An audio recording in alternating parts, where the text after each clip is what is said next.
Hello everybody, this is Jeffrey GT7 and welcome to the episode. We got ourselves another build to use for Tokyo Expressway 600. This time around we're going to be using the Ford GT from 2005. I actually saw a comment a couple episodes ago saying this car is actually a really good pick to choose, and I highly agree. So I'll be showcasing the car, all the parts you need, the livery, and of course the race itself, just to give you an idea of what this car can do at the race.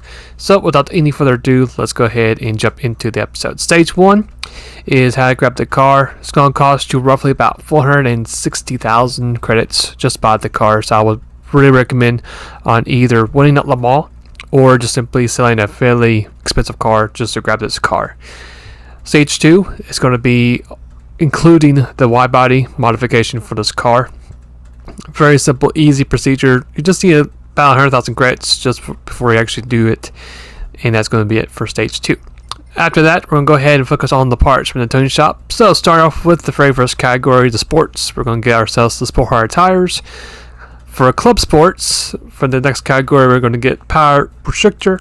Semi-racing category, we'll just need a fully customized LSD, increased ride rigidity, and then for last one, the racing category, you'll need the high-end torque supercharger and the racing clutch and flywheel, and that's going to be it for all the parts you need from the tune shop. So after that, we're going to focus on to delivery.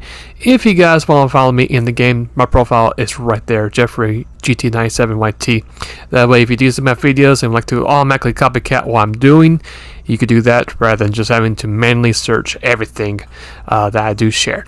So I do have this livery in my news feed right now, so let's go to my activity real quick, and it is a really nice render of the test car spec 2 or spec 1, should I say, except instead of it being the iconic white base paint, it's more of like a yellowish golden orange color, kind of like what the DeWalt colors that Mankins used to drive for back in 2002 2003 era. Back then it actually has a really good look to it, so just make sure your car is already wide, that way you can just simply just get the livery. Now let's say if you did not want this livery in particular but you rather have the parts, here they are right here.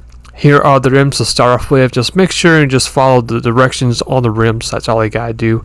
And then for the other parts for this car, start off with the front bumper. It's going to be type A, and after you get this installed, the next thing is going to be the side of the car, which is probably optional. It's going to be side A as well. And then for the very last part that you need for this car is going to be the wing. As you can see, it's going to be type A as well, and that's going to be all your parts you need from car customization. Now let's take a look at the menu for the tune itself. Not that much in this particular tune because we actually have to nerf it a little bit. But you can see we got our sport hard tires right there, fully customized differential. We got 15 or 5, 15, and 30 for our numbers. Downforce, the front all the way down to 60, and then for the rear is pretty much maxed out with a power restrictor at 89. And then you can see we got the supercharger, high-end torque equipped with the racing clutch and flywheel, increased by rigidity, and that's going to be it for this tune. So very simple, very easy, not a whole lot in this particular build. So let's go ahead and get started with this race. Now I do have this set on a replay camera because the original race I was actually in a party, so which automatically cuts out any audio, so I want to let you guys hear the engine at least. Now if you're curious what the fuel map is setting, there it is on the screen right there.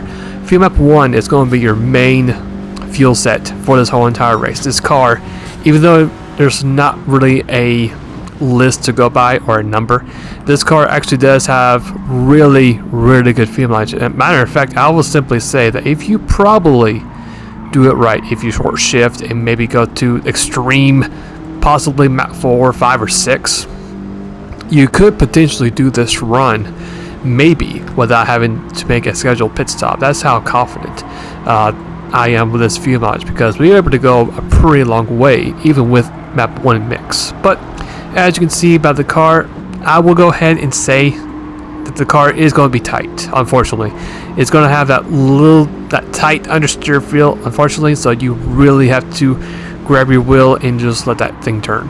But other than that, I would say the car drives decently good, has good acceleration, really good speed, thanks to the supercharger we got on this car, making some pretty easy ground overall. As we try to make a move on the Impreza, can't do it just yet, so we make some slight contact on that wall. We're going to back out of this move. We're going to fall right behind it, get a good speed out of the apex, and get ourselves P4 as we now approach both the RX-7 and the old gen Supra. And for this last turn, it's going to be very, very, very crucial that you make this corner correctly. Otherwise, if you mess up, it's going to be essentially game over. And I will show you guys later a very good example of what not to do in that corner. So just be a little bit careful in that section of the track with this car. As we go through it, we actually are going to shove the Supra out of the way.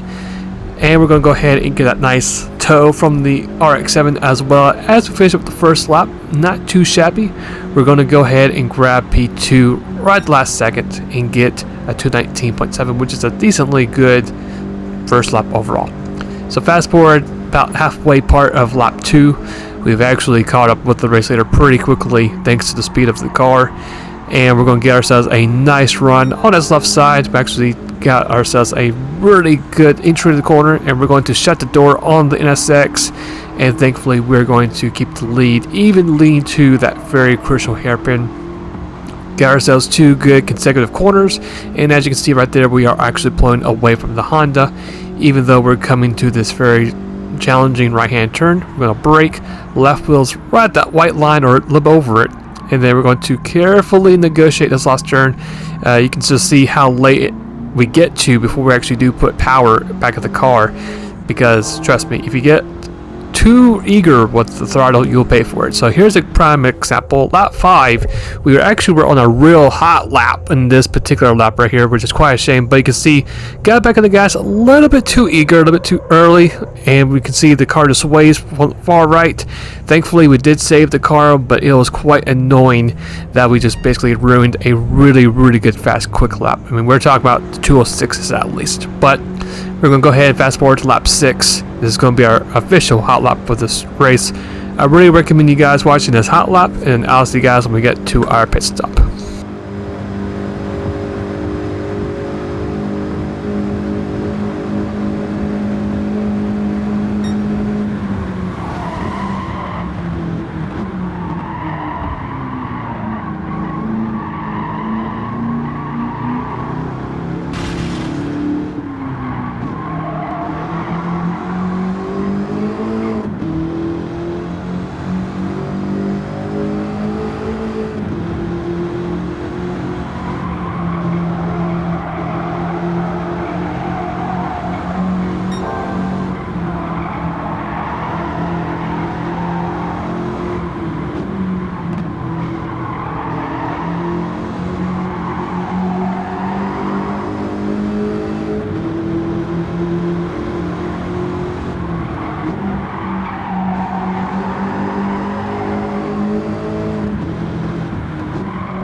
So even on this field map, we actually went until the end of lap 9.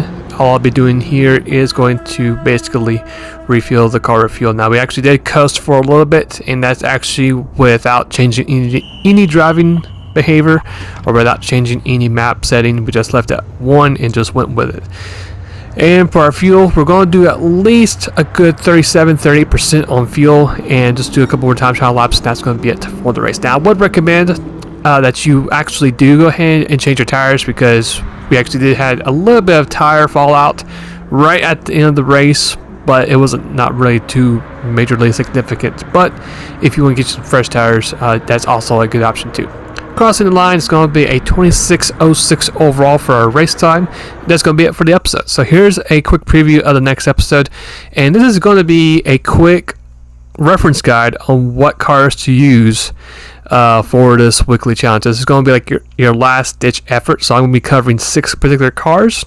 We're going to be covering a good many of them being engine swaps. So that's a spoiler right there.